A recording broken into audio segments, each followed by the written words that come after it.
নমস্কাৰ, আশা কৰোঁ আপোনালোক সকলোৰে ভাল। পিয়লি ফুকন অসমীয়া বুৰঞ্জীৰ এটা অনবদ্য নাম। জাতি আৰু দেশৰ বাবে নিজৰ জীৱন বলিদান দিয়া অসমৰ স্বাধীনতা সংগ্ৰামৰ প্ৰথমজন শ্বহীদ আছিল পিয়লি ফুকন।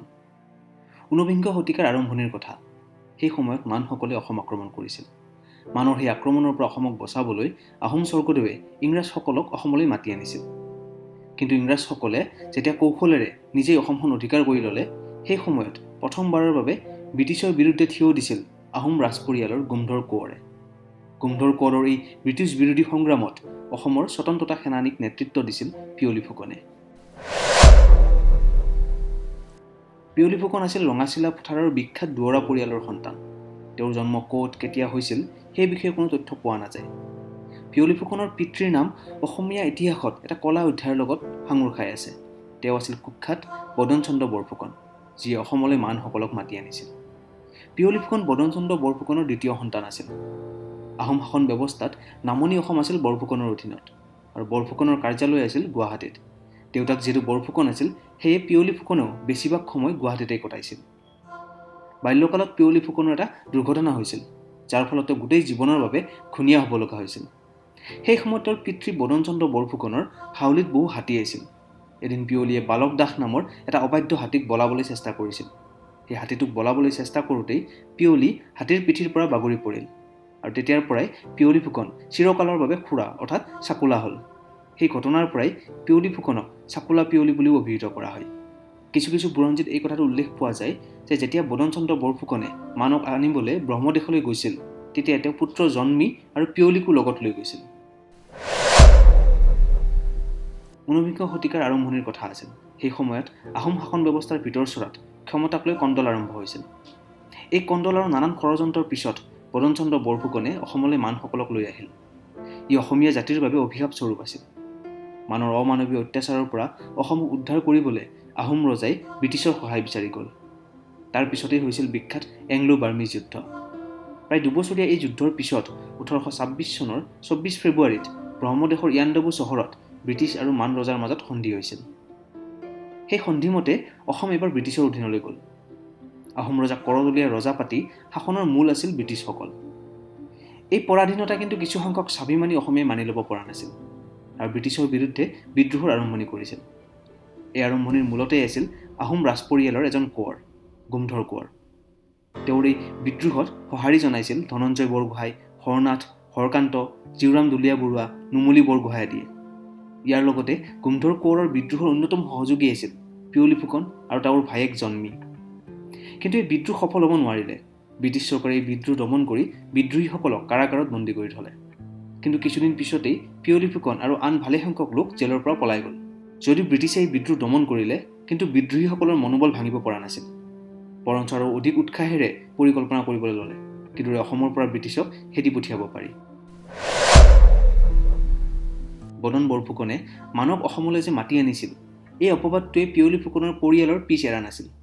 সেয়ে তেওঁ যিকোনো মূল্যৰ বিনিময়ত অসমৰ হেৰুৱা স্বাধীনতাক ঘূৰাই আনিব বিচাৰিছিল।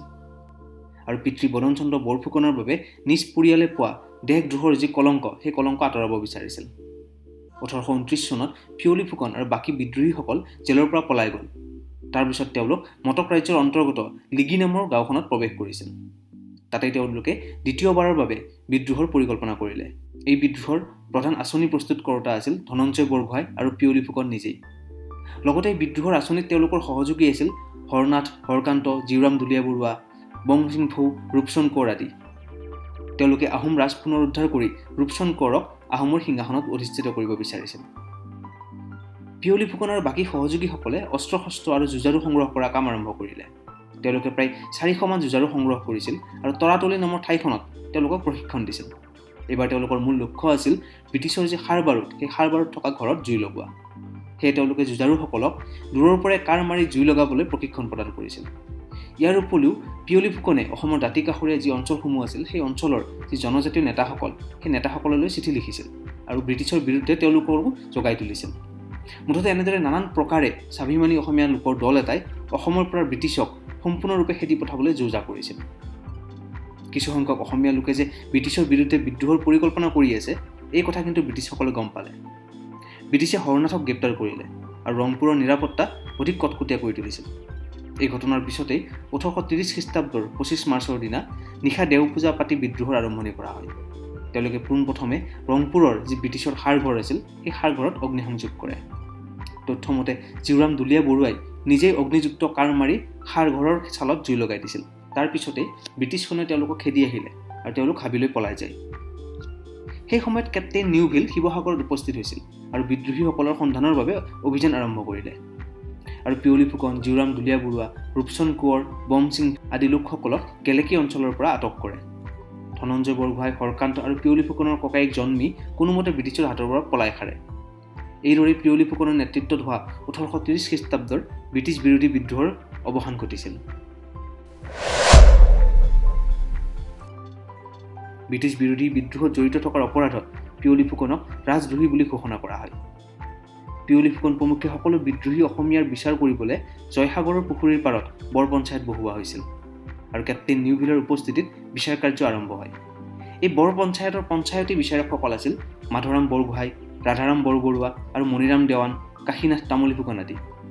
এই বৰ পঞ্চায়তত পিয়লি ফুকন আৰু জীউৰাম দুলীয়া বৰুৱাক ৰাজদ্ৰোহৰ অপৰাধত মৃত্যুদণ্ড প্ৰদান কৰিলে। জয়সাগৰ পুখুৰীৰ পাৰত বহা এই বৰ পঞ্চায়তত কেপ্টেইন নিউভিলে যেতিয়া পিয়লি ফুকনক সুধিছিল তুমি কিয় বিদ্ৰোহ কৰিছা, এই কথাত নিৰ্ভীকভাৱে তেওঁ উত্তৰ দিছিল, হয় এইটো সত্য, মই মোৰ দেশ মাতৃক বিদেশীৰ হাতৰ পৰা মুক্ত কৰিব বিচাৰিছোঁ। কোনেও পৰাধীন হৈ থাকিবলৈ ভাল নাপায়। মই মৰণলৈ ভয় কৰি তোমালোকৰ বিৰুদ্ধে অস্ত্ৰ তুলি লোৱা নাই বুলি কেতিয়াও নকওঁ। 1830 খ্ৰীষ্টাব্দৰ 26 জুলাইত শিৱসাগৰৰ পুখুৰীৰ উত্তৰ পূব কোণত পিয়লি ফুকন আৰু জীউৰাম দুলীয়া বৰুৱাক ব্ৰিটিছে ৰাজহুৱাকৈ ফাঁচীকাঠত ওলমাইছিল। পিয়লি ফুকনক ফাঁচি দিয়াৰ সময়ত সেই সময়ত ব্ৰিটিছসকলৰ প্ৰতি অনুৰক্ত মণিৰাম দেৱানো আগভাগ লৈছিল।